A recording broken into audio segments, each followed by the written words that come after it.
All right, what's going on, guys? It's GSR here. So basically, I wanted to talk to you guys today about how you can actually beat Sub-Zero's Arctic Ice, pretty much his ice clone or whatever the fuck you call that shit. So pretty much, this move can be annoying because you're trying to fight him, but if you hit him with a projectile, it'll disappear, right? Another thing to keep in mind is that if he tries to throw you into it, it's not going to work. It literally disappears every time he tries to throw you.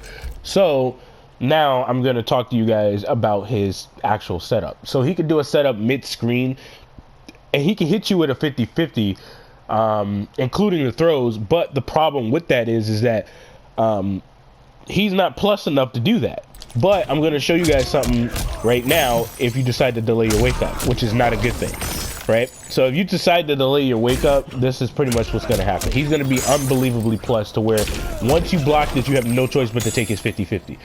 Plus 38, sometimes he's plus 39 and plus 40, which means what? If you delay your wake up for the longest duration ever, and you decide to get up and block afterwards, which obviously you ain't got no choice, right? What's going to happen is that Sub-Zero is going to be able to put you into a frame trap with his 50-50, and that's going to cause a serious dilemma, right? And now you're going to be pissed because now you have no choice but to figure out what he's going to do, right?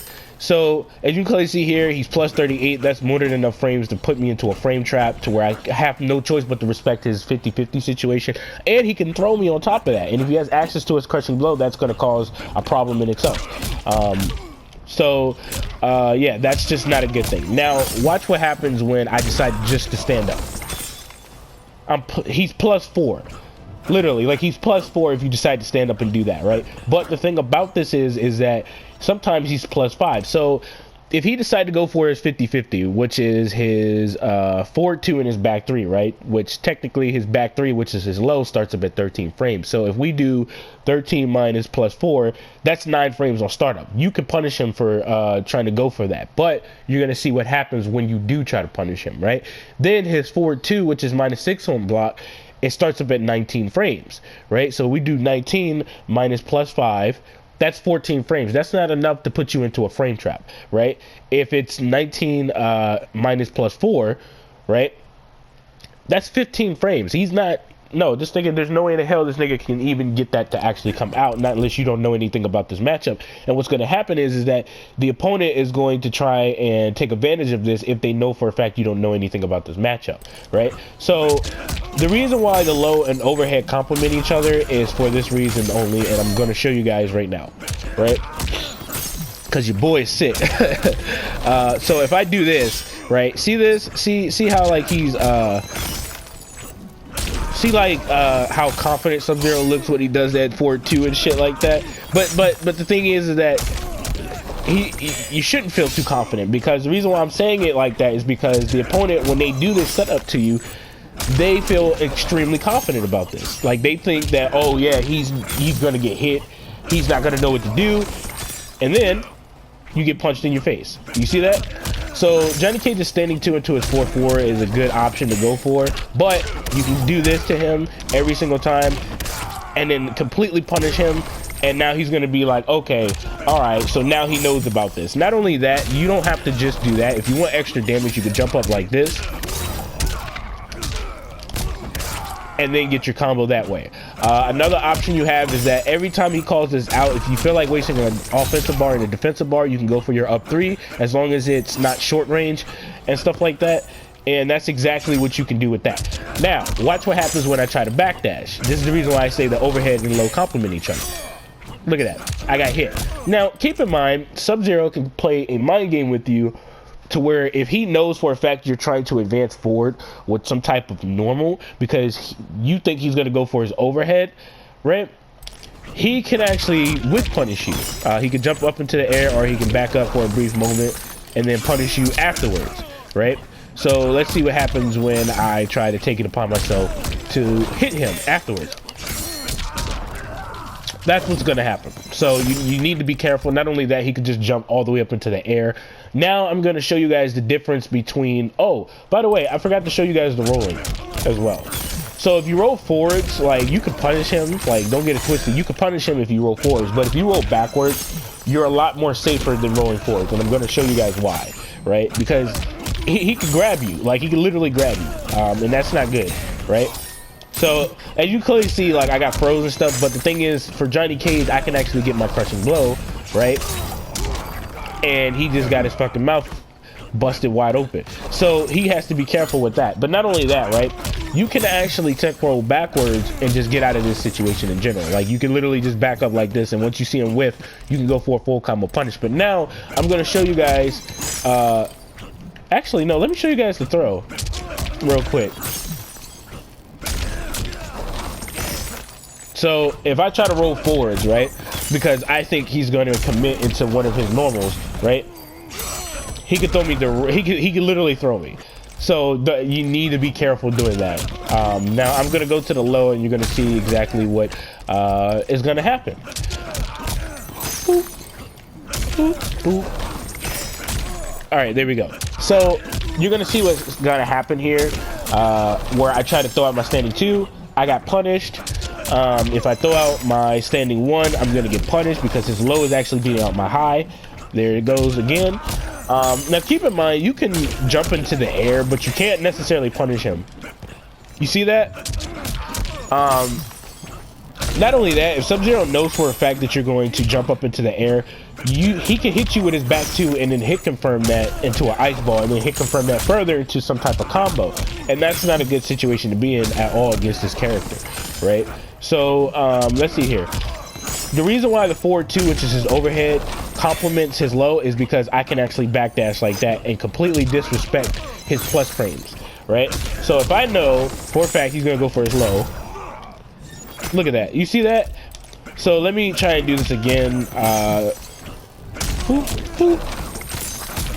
Okay, that should work.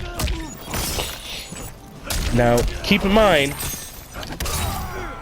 this nigga is not safe. Like, he's not safe when he does this 50-50 shit. Like, he's really not safe when he does it, because he's not plus enough to do it.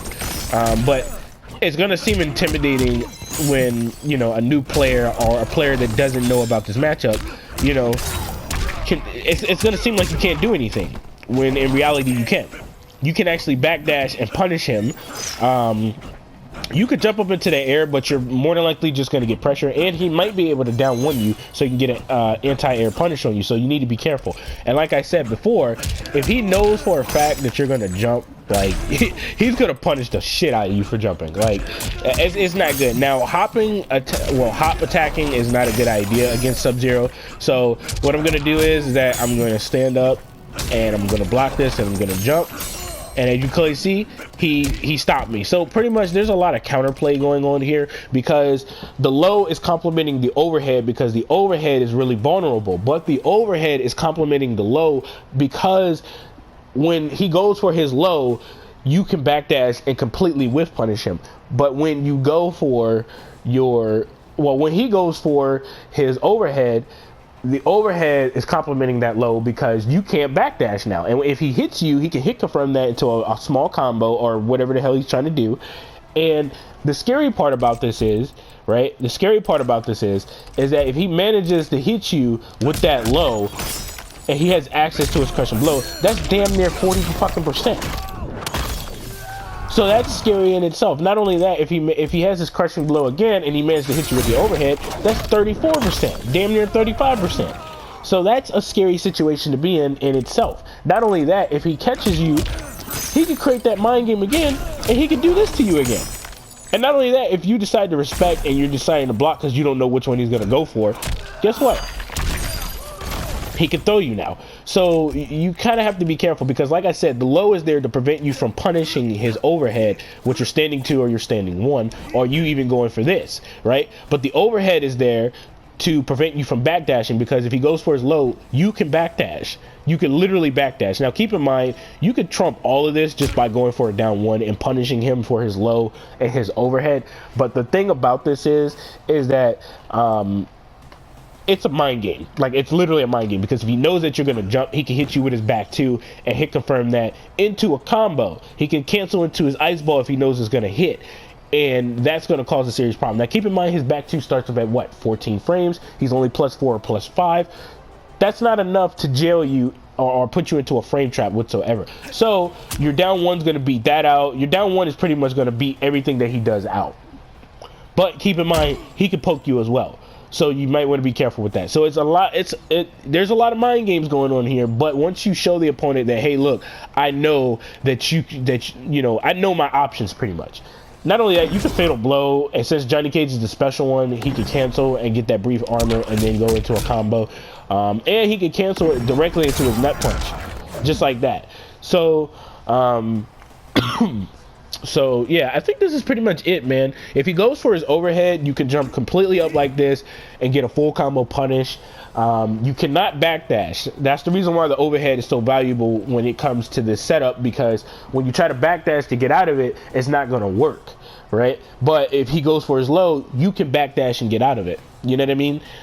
You have a lot more punishing options when he goes for his overhead, but when it comes to his low, trying to punch him in the face is not going to work. But you could down one the shit out of him. Like, you could literally just like, nigga, canceled. That's canceled. You can't do that now. You know what I mean? But it's all a mind game in itself. Hopefully this video helped you guys out in the long run, because I've been doing some serious experimenting with this, and I'm going to do it in the corner as well. But let me know what you guys think in the comment section down below. I'll catch you guys in the next video. Peace.